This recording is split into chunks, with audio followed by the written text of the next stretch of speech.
gotta turn that up and down. Means I don't have a volume knob on this. You know, you can build these with volume knobs and tone knobs, but I didn't. Maybe in the future I'll build some with them. But, you know, probably won't because I like them like this. Okay, anybody got any questions about this instrument? Let me know in the chat. Otherwise, we're going to do an interview, I think.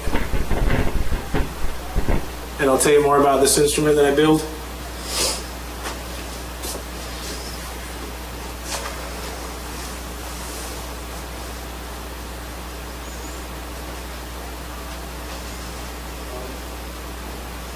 Alright, well, yeah, we'll just keep it with the black background for now. That's cool. I'm fine with that the whole time, dude.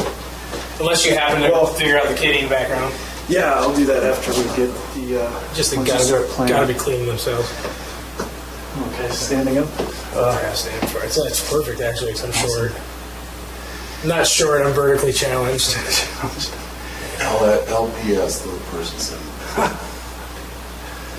All right, well, I have one question. What does Gary and the Enablers mean?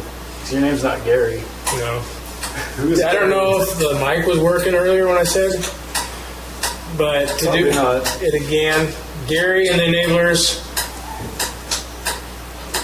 This guy had drumming for me was going to call it Gary and the Enablers, and I did it. I changed the name from what I wanted to that for him, and then he ended up doing something else, and I just kept it, which led me to make a reasoning for the name. So I come up with I call my diddly bows Gary. Each one? Each one. Each one is Gary? Yeah, that way they feel equally as as important as the other one. How can you tell them apart? By looking at them. Oh. Well, if somebody says, hand me Gary. Oh, well, Gary with the green strap, Gary with the red strap, Okay. Gary with the yellow strap. I got another Gary at home. He was made out of a Hobby Lobby wooden box. He usually doesn't let anybody touch him. No, I don't. I put a lot of time into these things.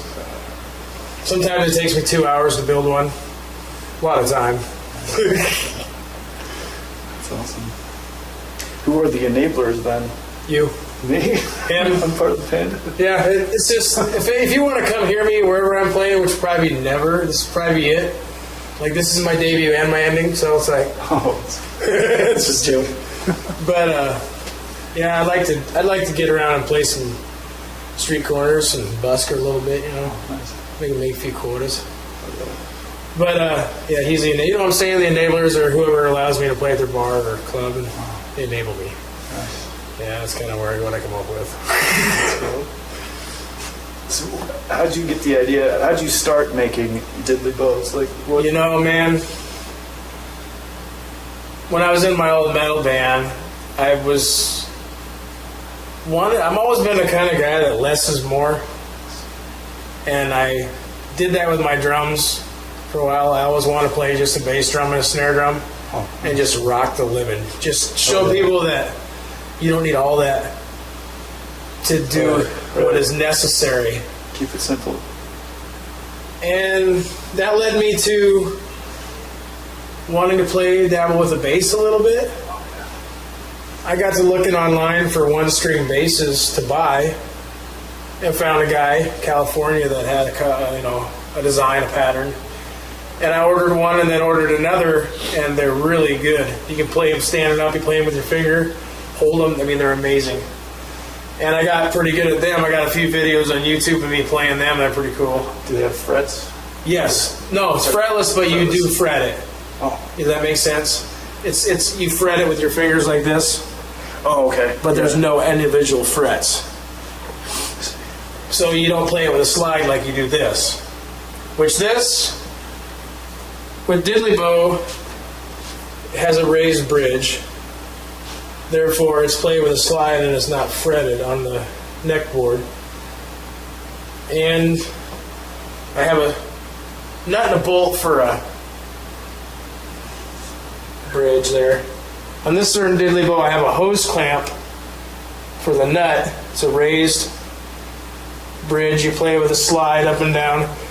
Some people make them to scale, so I just make them 2 foot long each. The box can be anything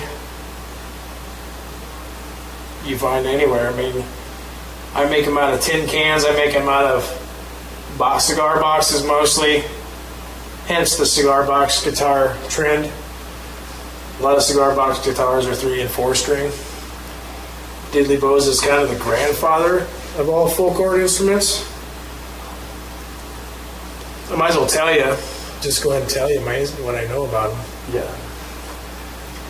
But I got into these things after playing the bass because I got kind of tired of the drums after a while. You know, I just been playing 26 years and wanted something to just sit back and relax. I found a Diddley Bow Facebook page about all these people that made these. And I got interested in the construction of them, started learning tips of how to make them, and then I found a YouTube video of how to make one in 20 minutes. And I watched the video and I did exactly what it said, and I had one done in about an hour, because, you know.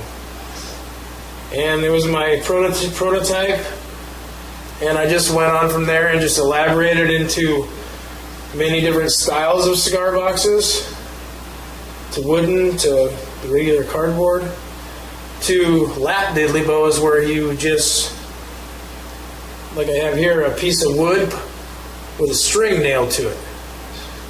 And that's the original diddley bow. You know, early 1900s, kids couldn't afford guitars. So they made them. They took a piece of wood, and just a lot of times they would nail a piece of string to their post on their front porch, and they would play it, ding ding ding ding. You know, it's in the Delta region of the South is what I'm talking about, and that's why they kind of nicknamed this the Godfather of the blues guitar. I really don't play no blues because I've never been into that style, so I'm not real familiar with how it goes. But I like to label my style roots with a twist, because I keep it simple with the roots instrument, but I definitely twist it around with my style. And I'll tell you, anybody that knows and plays a diddley bow will tell you, you can't teach anybody how to play a diddley bow, because there's no wrong way to play a diddley bow. It's one string. Usually, you just chug along with the rhythm. Get a nice rhythm going. Some people do like a bow diddley rhythm. And me, I'm with the metal background, I gotta have more sound, so I do my best to keep the rhythm going. A lot of times, it does get a little monotonous, but I try to, you know, accent that with a different drum beat, I guess. Because, you know what, there really is limited stuff you can do on one string. Especially when you can't fret it and you're only slide. So, I do my best, and we'll show you tonight a little bit of what I do on my diddley bow. And if anybody's watching, thanks for watching. That's about all I got to say about the diddley bow. I mean, well, I could come up with some more questions, but do you want to? I like how this is it's a socket. Yeah, I never thought to use that. Yeah, a lot of people use sockets. I had to cut that down to size so it just fits on the tip of my finger there. 13/16, by the way. 13/16 is the size for skinny fingered people. And this guitar, or this diddley bow, is made with a 1960s Roytan cigar box with a piezo pickup in it. The guitar jack there. A piezo pickup is like a piezo transducer, say from Radio Shack. You wire it up, put it in there, it's amplified. There's a little trick though, with a capacitor you got to put in there for a treble bleed to get rid of a lot of the high overtone, which it does help, but if there's any squeal, that's because of the piezo transducer pickup. A lot of people will use humbuckers. I don't yet, not saying I won't someday. I brought a few diddley bows to use today so you can see a few of what I got. So, and I do need a drink of beer. Should we grab that beer, man?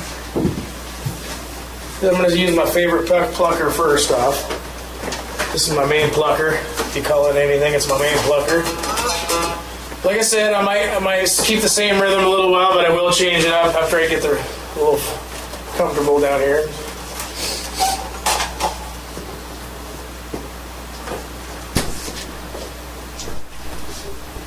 camera real quick? Oh, you're on camera over there. Okay.